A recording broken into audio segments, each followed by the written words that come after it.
Hello, welcome to Cleveland Opera Theater's Opera 101. My name is Megan Thompson, and I'm the Director of Education and Outreach for Cleveland Opera Theater. If you've been tuning in this month, you know we're in the midst of Rossini month here at Cleveland Opera Theater. We just premiered episode 1 of Barber of Seville on our YouTube channel on Saturday, so you can still go and check that out. It's saved in our channel. You can also see our other Opera 101 sessions, both from Rossini month as well as everything preceding Rossini month. So there's lots of great content on our YouTube channel. Make sure you view Maestro's Corner and Page to Stage, Opera 101, all this good stuff. And make sure you sign up for our mailing list and follow us on YouTube. That way you're staying in touch with us and you're getting all of the updates as we post new content. So today we're going to actually dive into one of Rossini's lesser known works. So most folks know Rossini's Barber of Seville. You've probably heard of La Cenerentola, but often a lot of his other works are not well known. So Rossini wrote 30 different operas. So this week we're going to dedicate some time to dive into some of the other lesser known ones. Today I'm going to focus on La Donna del Lago. So La Donna del Lago, the Lady of the Lake, was actually based on the French translation of the poem by Sir Walter Scott. It was an 1810 epic narrative poem, and it's the first time one of Sir Walter Scott's pieces was used as an opera libretto. And this is actually, this is the first of a lot of things. So La Donna del Lago also marks the beginning of true romanticism in opera. Well, not in opera, but in Rossini's work in the operatic repertoire. And it really is marking the shift into the Romantic era. So Sir Walter Scott was actually very instrumental in the development of true Italian Romantic opera. So while this was the first time his poetry was set to an opera, it was actually just the first of 25 different Italian operas that ended up being based on his works. Most famously, you probably know Donizetti's Lucia di Lammermoor, which premiered in 1835. That was one of Sir Walter Scott's works. So with this huge, influence, the question also becomes, why did Rossini choose this? Why was it written? Where did this come from? What prompted it? So in 1819, the Teatro San Carlo in Naples was going to be premiering some new work. So at this point, the house had actually another composer lined up. They had Spontini lined up, but he withdrew last minute from his contract. So the theater's kind of like, oh my gosh, what do? We need something to premiere in September. So they approached Rossini and they were like, hey, what can you do for us? It really needs to be something brand new. We don't want something that's ever been set before. So brand new libretto. Let's just start from scratch. And so at this point, Rossini's been writing for them. It's not like a brand new collaboration. From 1815 to 1822, Rossini had actually written 9 different operas for the theater. But all of the others were kind of, those were the ones that we forget about and we don't even talk about. So Rossini's like, all right, brand new opera, brand new story, new libretto. No problem, challenge accepted. So he had really been drawn to Scott's poem, and he had decided the first time he had been exposed to it, that this would be a really great subject for an opera. So this is the one he chose, and his librettist was tasked with having to condense down this epic narrative poem into something that was manageable for an opera. So great subject, but definitely a little large for one opera.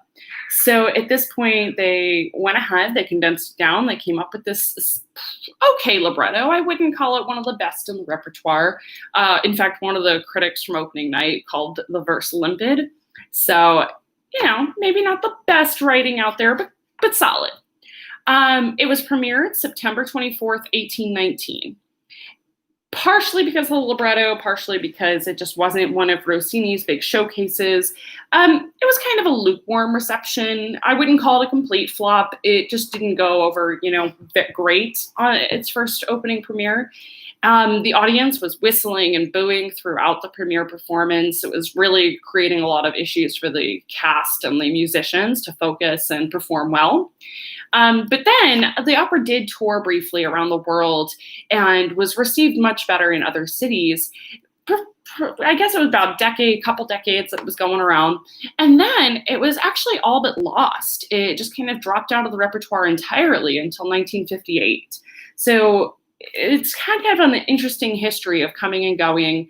And now it's performed semi-regularly, but again, not one of like those top operas that you're used to hearing about. The story is pretty simple and straightforward. It's 16th century Scotland is where it's set. The Highlanders are at war against King James V. So Elena, the daughter of Douglas, who's a Highland chief, catches the interest of Uberto, who is a hunter. The girl doesn't love him, though, because she is actually in love and is loved in return. They actually have this relationship going by a Highlander named Malcolm.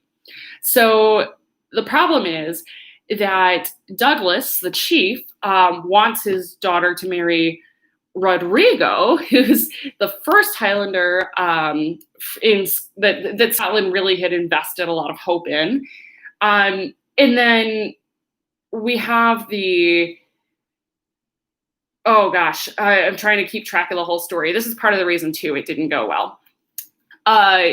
We have behind the name Umberto is the king himself.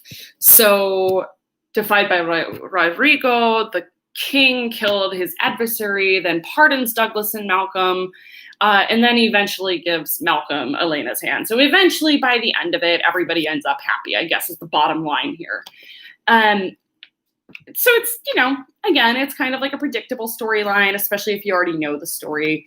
The music is important. It's really important to note that because this was premiering in Naples, this was a great opportunity for any composer, but specifically Rossini, to really practice.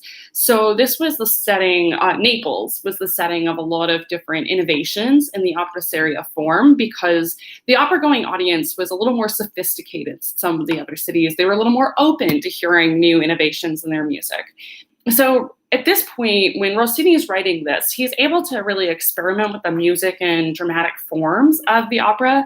And he was able to really expand on his dip into the bel canto style. So this is really a solid example of the bel canto singing style.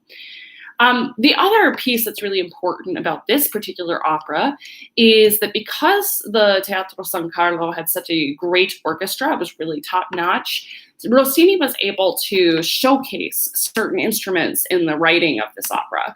So, for instance, he was able to showcase some solo wind pieces. The aria O quante lacrime finor versai from Act 1 of the opera is actually really notable for becoming the introduction theme variations, or the basis thereof, of the introduction theme and variations for clarinet and orchestra, which is a huge staple in the solo clarinet repertoire. Then he also used some offstage bands, onstage bands, brass ensembles, chorus of bards that are accompanied by harp and strings. He really, infused the score with some Scottish flavor to the best of his ability, being, an Italian. So really interesting piece, not as often performed, but I highly recommend you take a look at it. The Met did a production just a couple of years ago that was premiered in Met live in HD. So if you're one of the attendees of the HD series, you might have actually already seen Joyce DiDonato in the title role. Check it out, though. Some really cool music, some really great examples of cadenzas and coloratura in this opera, and definitely worth a good listen. So for the rest of this week, we will be highlighting some more of Rossini's lesser-known works. Definitely make sure you tune in tomorrow and Thursday to hear Stephanie and Dean hit a couple of other titles. Also, make sure that you visit our website, clevelandoperatheater.org, to see what else is coming up, what else we're doing, and catch the dates for the rest of our Barbara of Seville miniseries. Again, my name is Megan Thompson. I'm the Director of Education and Outreach. Feel free to reach out to us with any questions or topics you'd like to see us cover in Opera 101. We're always looking for new ideas and new content. Thanks so much for joining me today. Have a wonderful rest of your afternoon.